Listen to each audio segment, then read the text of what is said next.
Çelësi i programit bërthamor iranian ruhet thellë në nën tokë, në një vend të koduar si Mali i Shenjtë. Pikërisht aty ndodhet Fordow, një objekt i blinduar që strehon një prej centrifugave për pasurimin e uraniumit, i fshehur brenda një bunkeri masiv. Fordow konsiderohet një ndër objektet më të paarritshme për një sulm ajror, përfshirë edhe ato të forcave izraelite, të cilat deri tani kanë mundur të dëmtojnë vetëm pjesën e jashtme të implantit.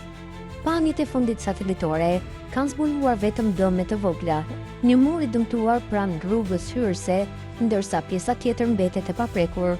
Republika Islamike, që prej lindjes së saj ka qenë e vetëdijshme për kërcënimet në rajon, pas përvojës traumatike të luftës me Irakun dhe bastisjes izraelite ndaj reaktorit bërthamor Osirak në vitet 80, Irani kuptoi se për të zhvilluar sektorin atomik, duhet të garantonte mbrojtje maksimale.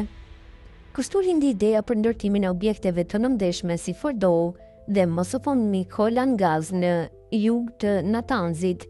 Fordow filloi ndërtimin mes viteve 2006-2007, por u pranua zyrtarisht nga regjimi iranian vetëm në vitin 2009.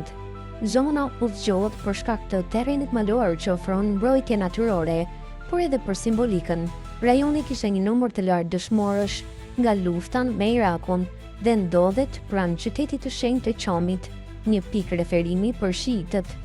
Sipas raportit të Institutit Britanik Rusi, objekti ndodhet 90 deri në 100 metra nën tokë, një thellësi që e bën pothuajse të paprekshëm nga bombat konvencionale.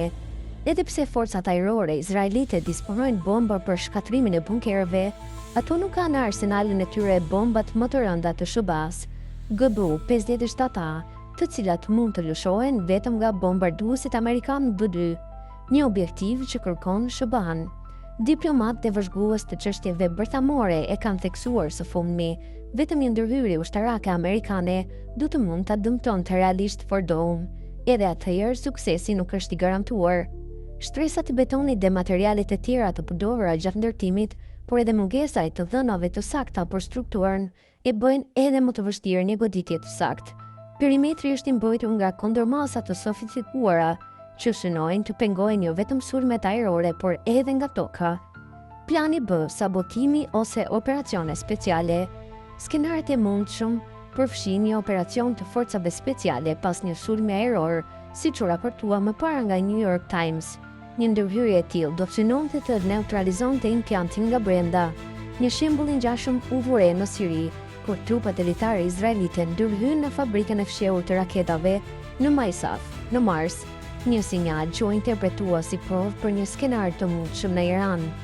Nga ana tjetër, Irani ka shtuar masivisht forcat e gardës revolucionare për të parandaluar çdo tentativë përfshirë edhe sabotimin, një metodë e përdorur më parë nga Mossad në Natanz.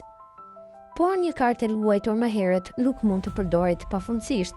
Edhe kundërshtari mëson, gabimet e së kaluarës dhe nënvlerësimet e brendshme në Teheran kanë rënë gjurmë, por lufta e informacionit dhe skenaret e përsëritura nuk e bëjnë më të thjeshtë sfidën.